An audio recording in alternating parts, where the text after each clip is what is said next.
Hello, SolarLune here, and this is going to be a quick little let's discuss video where I'm going to talk about a streaming service that just basically kind of came into public knowledge in a sense. They had an article, an interview on Gamasutra. I saw some people talking about it on Twitter, and that's Jump. Jump is, as I believe they are trying to market it, Netflix for games, a streaming service for games.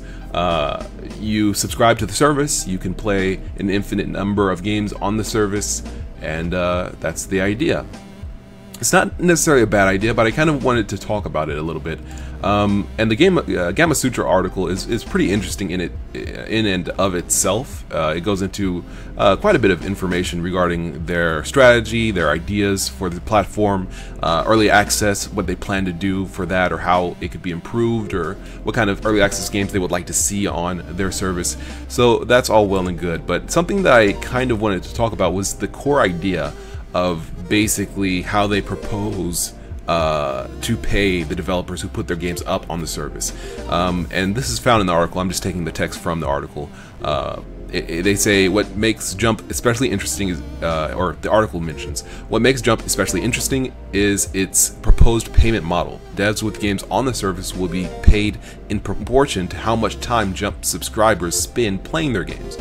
Not necessarily a bad idea. It's a little hard to quantify that because it's like, well, some games are bigger than others, some games are costlier than others, but the article says elsewhere, we're planning to, the developer, the quote says, we're planning to take 70% of the net revenue of the total subscription income and divvy that up and pay that to developers based on a proportion of how much time their game gets played, which is a little bit of an issue, versus the total amount of time that all games got played on the platform, says Palma. That's also a little bit of an issue, because I'll go into this in my proposed solutions, but basically, not all games are equally sized in terms of time. Some games are just an hour or two and are great games. Other games are, you know, you could play them for years and never really see the end of them, like The Sims, where it's kind of a sandbox, or Minecraft, or Dwarf Fortress. So it's like, you know, how do you peg that down in terms of, you know, how long the game gets played, how that relates to payment? That's a little tough. And then also the ratio they're going with it, from what this says, it seems to be the time that the game gets played versus the amount of time that all games got played on the platform. So basically, how popular the game is. It's not about how much time the game gets played in itself, it's about how much time it gets played among other games. So it's like, even if your game gets, let's say, you know, 1 million hours in a month, if every other game gets 1 million hours, well, then your game basically didn't really do very well at all. That's a little concerning. And they mentioned that's the angle we're going for, he says. This is the article again. Just because a game added to Jump is 3, 6, 9 months old, maybe 2 or 3 years old, that doesn't mean it's not a high quality game. They may not be day one launch stuff, but a good game is a good game. As someone who appreciates games as art and a hugely intrinsically positive thing for the world in general, I think it's not rescuing, but it is putting them on a pedestal. So that's not a bad idea. Basically putting games, you know, kind of focusing on good quality, great games and putting them on a marketplace rather than just letting any game through like Steam has basically become. But the issue that they put up with this payment method seems to be basically it's all related to playtime, which is a bit of an issue, like I mentioned, because not every game is equal length and not every game is equal value or kind of complexity. So I'm going to present a few alternatives here. I have 3, and I'm going to present them in order of basically as I believe would be kind of an interesting way to do things, or a good idea perhaps. So the first idea I had is to basically scale the payment of each game by the retail price of the game. So higher priced games get more payment than lower priced games. Free-to-play games naturally don't get any payment because it's a free game. So either it's free, like completely free, or it's free to play with in-app purchases and ads, so they wouldn't need to get any money from that. So that's something you have to kind of peg into for the service too. Like how is a free-to-play game going to prosper on this title, on this platform. If it's free to play, then it shouldn't get any money because it's free to play, either free or it gets its own purchases. So it seems like, you know, hopefully that would be kind of something to think about. Either they're not going to accept free to play games or games with in-app purchases, or I mean, the article mentions DLC specifically as something that they are going to support. I don't know if that means they're going to allow you to purchase DLC for a subscribed game, or if they're going to simply allow developers to patch their titles with DLC so that the version on the platform is always the up-to-date full DLC version. I'm not sure what they plan there, but they mentioned specifically DLC being something that they would like to kind of that would push your game up in terms of discoverability. So it's I'm not sure exactly on DLC, but anyway, basically scaling the payment of the games to developers, scaling that payment by the retail price allows you to make it so that a game that is, let's say, takes much longer to make doesn't get the same amount of retail revenue rather as a game that takes literally a month to make, because they're the same amount of time.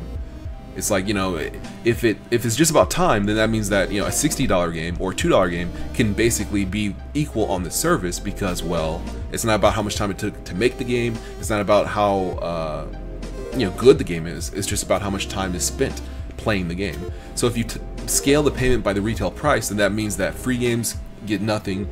A $1 game gets, you know, like a $15 game, even if it takes the same amount of time to beat as a $1 game, would make 15 times the money, because people who play it for the same amount of time, the money rather gained from people who play it for the same amount of time gets scaled up according to how pricey the game is. So that's something that could be done, and you could see this, for example, Castle Crashers, for example. What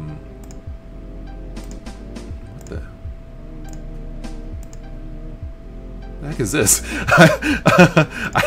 I bought Castle Crashers. I know what Castle Crashers is. This is something completely different. I've never seen this before. Some kind of board game. Anyway, that completely caught me off guard. But Castle Crashers, for example, it retails at $15. RimWorld, for example, retails at $30.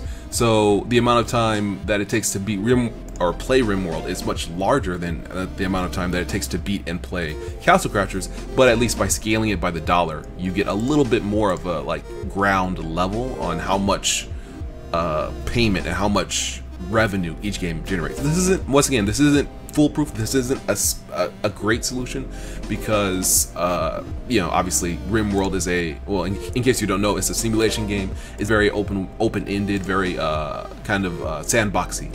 So it takes much longer to beat and play than Castle Crashers, but at least by tying it down to some sort of baseline, you can really have a little bit more of a control over how the payments happen. Now, the second idea I had was to weight the payment for each subscription solely according to the games played in that subscription. So if you notice in this quote, like I mentioned, yeah, with what makes Jump especially interesting is this proposed payment model that devs with games on the service will be paid in proportion to how much time Jump subscribers spend playing their games. Not a bad idea. I mean, it's not great, but it's not a horrible idea. But this part, how much their time gets how much time their game gets played versus the amount of time that all games got played on the platform. So that naturally means that the more popular games are going to make more money, even if you have players who are really dedicated just playing your game. You're not really going to see that revenue, because it's all going to, you know, your game isn't that popular. So rather than that, you could weight it so that the payment for each subscription is basically just looking at the games played on that subscription. So if you play, for example, Tesla Grad only on your subscription for a month, then basically your month subscription would go 30% to Jump and 70% to the developers of Tesla Grad, rather than, you know, 1% to Tesla Grad and 30% or 40% to the most popular game on the service. Because why would that happen? It's already the most popular game on the service. It already has a large group of players playing it, and a large, you know, percentage of subscriptions going to it, and then you make it so that even it doesn't make sense. That it's not. I don't quite get the idea. It seems like it's much easier to just say keep track of each game logged on each subscription, and then pay out to the developers equal amounts, split up according to each game, for each subscription. So you have a subscription that only plays Teslagrad, then for this month you get 70% of the subscription cost goes to the developers of Teslagrad. Seems simple, and you can split it up evenly, or you can split it up according to time, so that if I play, let's say, 1 week Teslagrad and 3 weeks Castle Crashers, then 75% of the 70% goes to the behemoth and 25% goes to the developers of Teslagrad. Now, the last idea I had was to adopt a token system, where basically when you subscribe to the service, you're not subscribing like a monthly, just ordinary service. You're basically purchasing tokens that last a month. It's semantics. It still is, you're subscribing to the service, but you get tokens. So let's say for $50 a month, you get 10 tokens. Each month, the user can use their token and put it toward a game for that month, and each game takes exactly 1 token.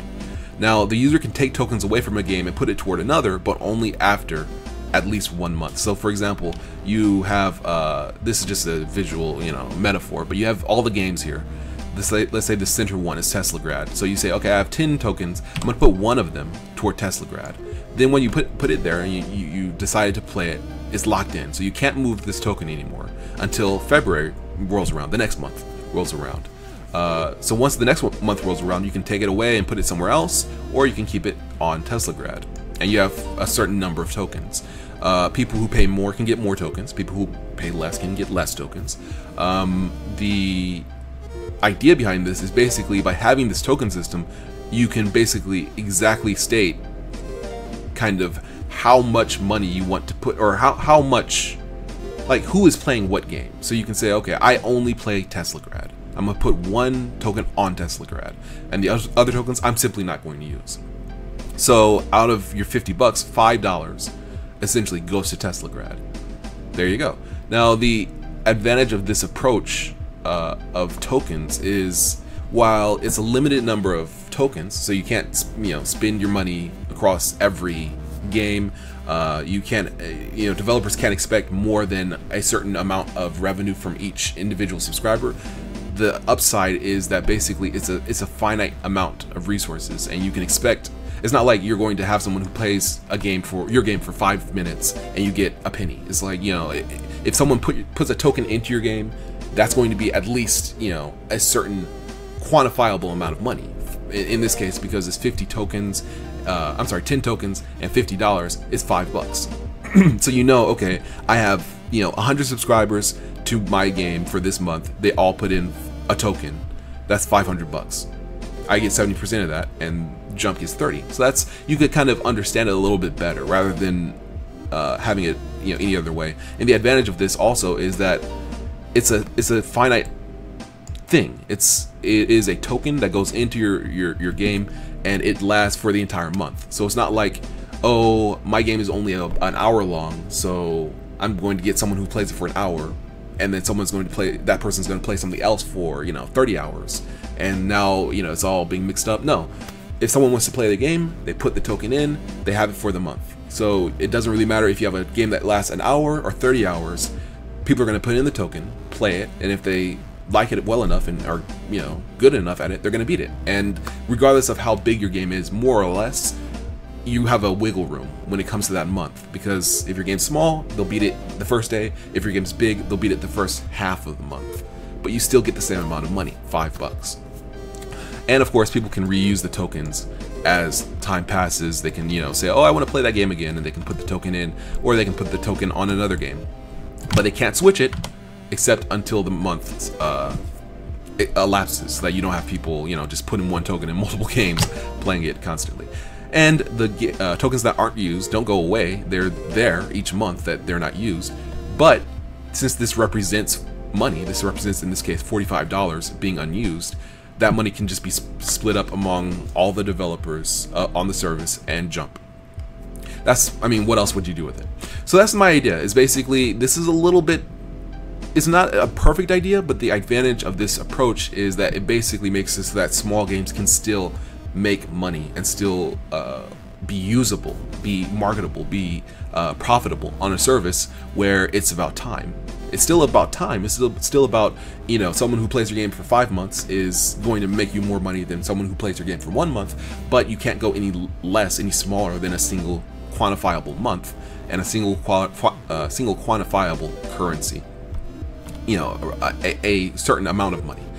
Alright, well, that's basically, I just wanted to talk a little bit about Jump and kind of some ideas when it comes to streaming game play, I guess you could say. Streaming,